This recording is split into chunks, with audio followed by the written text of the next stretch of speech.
Bashundhara sports সিটিতে পর্দা নেমেছে অ্যামেচার চ্যাম্পিয়ন্স ট্রফি সিজন 8-এর নাটকীয় ফাইনালে টেক রিপাবলিককে 1 উইকেটে হারিয়ে শিরোপা জিতেছে ঢাকা নবাবস। প্রাণচঞ্চল পরিবেশে পর্দা নেমেছে দেশের সবচেয়ে বড় amateur cricket tournament amateur champions ট্রফির 8ম আসরের ব্যাটে বলের উত্তেজনা রোমাঞ্চে ভরা এই আসরের ফাইনালে শিরোপা জিতেছে ঢাকা নবাবস। ফাইনালে আগে ব্যাট করে টেক রিপাবলিক ব্যাটারদের দায়িত্বশীল ব্যাটিংয়ে স্কোরবোর্ডে 171 রান যোগ করে, যেখানে রিপাবলিকের হয়ে ব্যাট হাতে সর্বোচ্চ 65 রান করেন ফারহান শোভন। যার জবাবে ঢাকা নবাবসের ব্যাটারদের নড়বড়ে শুরু। পরপর উইকেট হারিয়ে চাপে পড়া দলটিকে টেনে তোলেন তাপস ঘোষ। তার 24 বলে 47 রানে ম্যাচে ফেরে নবাবস। শেষ ওভারের নাটকীয়তায় 1 উইকেটের জয় শিরোপা ঘরে তুলে ঢাকা নবাবস। আর ম্যাচ শেষে চ্যাম্পিয়ন্স ও রানার্স আপ দলের মাঝে পুরস্কার বিতরণ করেন বিসিবি পরিচালক ইফতেখার মিঠু। টুর্নামেন্টের বেস্ট বোলার।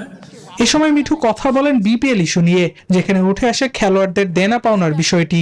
আমরা প্লেয়ারদের থেকে কনফার্মেশন পেয়েছি যে এখনো তাদের হিউজ পরিমাণ টাকা বাকি, মোর দেন 3 crore টাকা, হ্যাঁ, according to the players.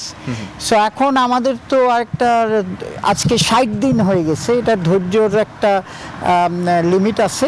So আমরা অ্যাকচুয়ালি এই উইকেই আমরা একটা অ্যাকশনে চলবে। আমাদের কাছে ওনাদের 5 কোটি টাকার ব্যাংক গ্যারান্টি আর 5 কোটি টাকার চেক আছে। এছাড়াও বিপিএল গভর্নিং কাউন্সিলের সদস্য সচিব সাফ জানিয়ে দেন, বিপিএল এর অন্যান্য দলের পাওনা টাকা শীঘ্রই বুঝিয়ে দেবে বোর্ড। এটা সর্ট আউট করেন, সেটা হচ্ছে এটা আমার একদম পার্সোনাল। আবরার আল দাইয়ান, নিউজ 24, ঢাকা।